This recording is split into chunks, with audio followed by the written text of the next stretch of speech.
Tervepä terve. Olen tällä kertaa tullut tänne Patvinsuon kansallispuistoon. Tämä on mun kesäloman ensimmäinen viikko, niin ajattelin tulla tänne vähän kävelemään, syömään hyvin, nukkumaan hyvin ja katselemaan maisemia. Varsinaista reittisuunnitelmaa mulla ei ole, että olen nyt tullut tähän Teretin laavulle ja telttailualueelle. En jää tähän yöksi, jatkan sinne Koitereelle. Mut nyt, katsotaan, kello on 19.38. Ilta-aurinko paistaa mukavasti. Niin ennen kuin jatkan matkaa, niin käyn katsoa tuolla lintutornissa, minkälaiset maisemat sieltä avautuu.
Majaniemen telttailualue saavutettu. Mä otan tästä jostain telttapaikan, laitan teltan pystyyn ja teen sitten päivällistä, syön ja menen nukkumaan.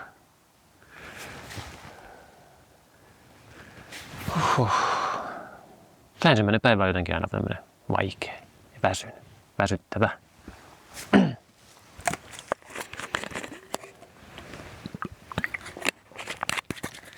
Joo. Ei muuta kuin teltta pystyy.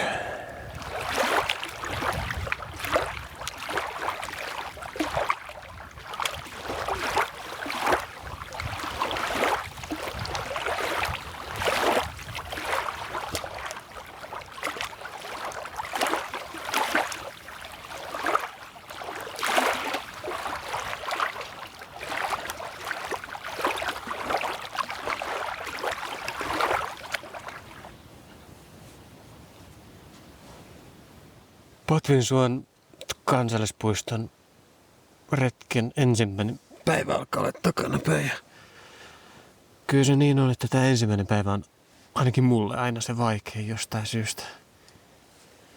Mut nyt on vatsa täys. Peti valmiina.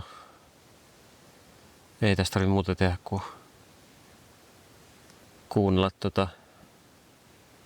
Koitereenjärven ääntä ja alkaa nukkumaan. Hyvää yötä ja huomenna jatkuu.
Kävin tuossa äsken aamuuinilla. Toisaalta voiko puhua enää aamusta, kello on 11.11. Suuntaan tässä seuraavaksi tonne takas Suomunjärvelle. Mä varmaan jään yöksi tohon Pokkaniemeen. Muistaakseni se oli ihan kiva paikka. Mun nyt ei tosiaan kiire minnekään. Voit tehdä rauhassa. Kuvailla maisemia. Kuunnella Patvinsuon äänimaailmaa.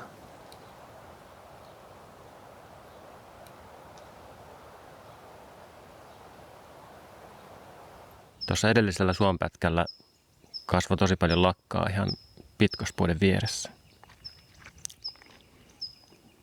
Hyvän makuisia. Saavuin nyt tähän Teretin laavulle. Veikkaan, että tässä on aika sopiva paikka pitää ruokatauko.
Kansallispuiston lukuisista kontti- ja vuosilukupuista vaikuttavimpia on Siposen ja Turusen sukujen karsikkopuu. Se sijaitsee lähellä Suomun opastuskeskukseen vievää tietä. Puuhun on kaiverrettu suvun ihmisten kuolinvuosia. Alue oli aikanaan saamelaisten eränkäyntialuetta.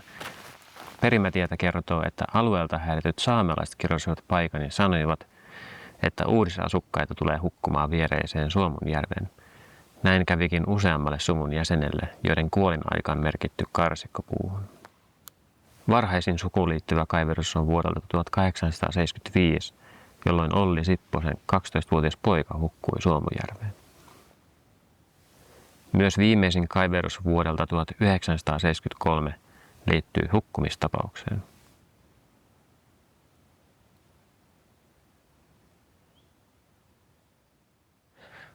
Tuipa taas tehty vähän turhan pitkä, niin sanottu rentopäivä. Mut saavuin nyt tänne Lapinniemeen. Ja ennen kuin pistän edes telttaa pystyyn ja teen ruokaa, niin mä aion käydä uimassa. Mä oon ihan aurinkorasvassa ja hyttysmyrkyssä, niin haluan käydä uimassa nyt heti.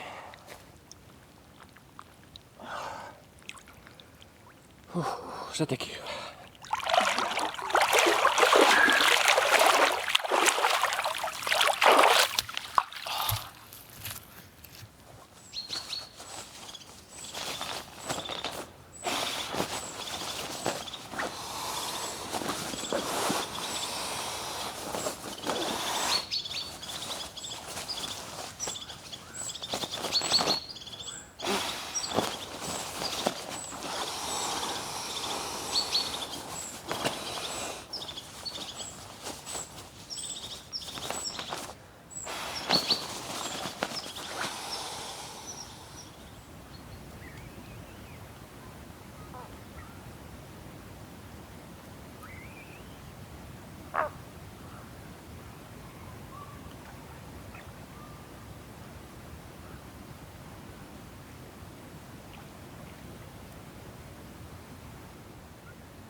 Patvinsuon kansallispuiston 3. päivä on alkanut. Kello tulee 12.30. En pitänyt yhtään kiirettä siellä Lapinniemellä. Olen tullut tänne Kuikkaniemeen. Täällä on vanha 1800-luvulta peräisin oleva kalasauna. Tuolla on tupa, ulkohuussi. Ja tää on tämmöinen paikka, että täällä on kyllä nimenomaan aika pysähtynyt ja ajan jättämät jäljet on tosi mielenkiintoiset. Jatkan tästä seuraavaksi matkaa tonne Tiinan kahviolle. Katon, jos sieltä saisi kupposen kuumaa. Ja sitten sieltä Hietajärvelle, jossa on tulentekopaikka, jonka huolto on valitettavasti lopetettu. Sieltä mä jatkan sitten matkaa todennäköisesti tonne Pokkaniemeen. Aion viettää siellä ensi yön. Sinne ei ole pitkä matka, mutta tosiaan kun eilen tuli tehtyä niin pitkä taival, niin tälle päivälle ei paljon kävelyä jääkään. Mutta ihan hyvä. Voi ihan rauhassa kävellä paikasta toiseen ja katsella maisemia ihan rauhassa.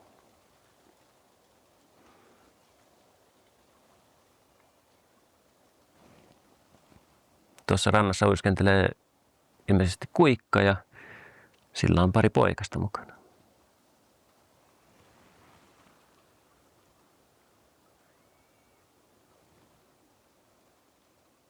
Joo, jatketaan matkaa.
Siellä se Pokkaniemi jo näkyy.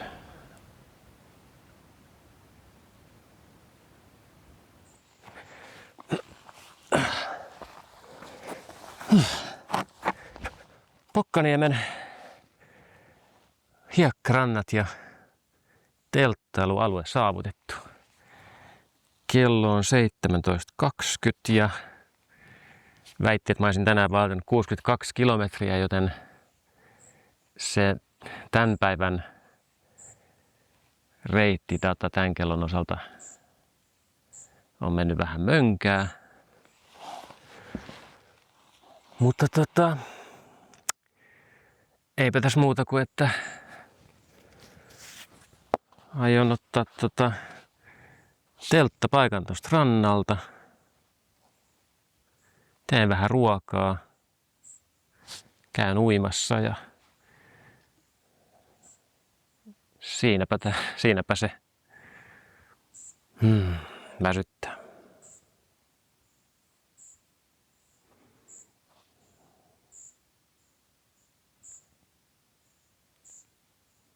Edelleen on todella pilvistä.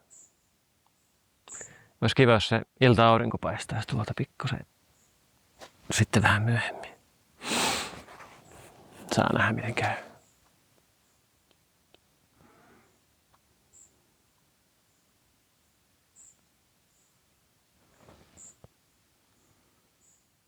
Joo, ei muuta kuin teltta kasaan.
Jos tulee sadetta, niin ei tarvitse kuin noin.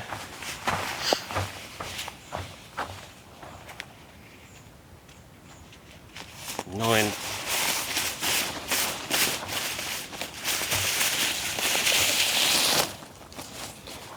Laittaa noin kiinni.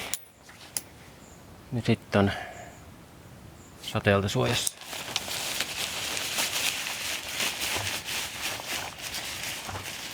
Mut nyt on aika lämmintä, niin otan suosiolla tämän ilmastoidun pyssytyksen.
Joo.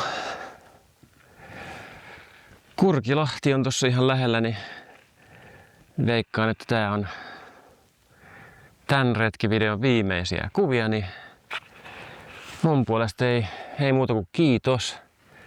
Kiitos Patvinsua.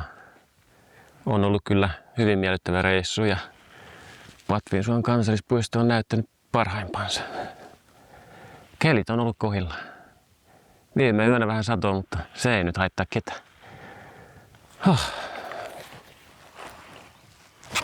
Täällä pitää taas ihan pienen tauon ennen kuin hyppään autoon.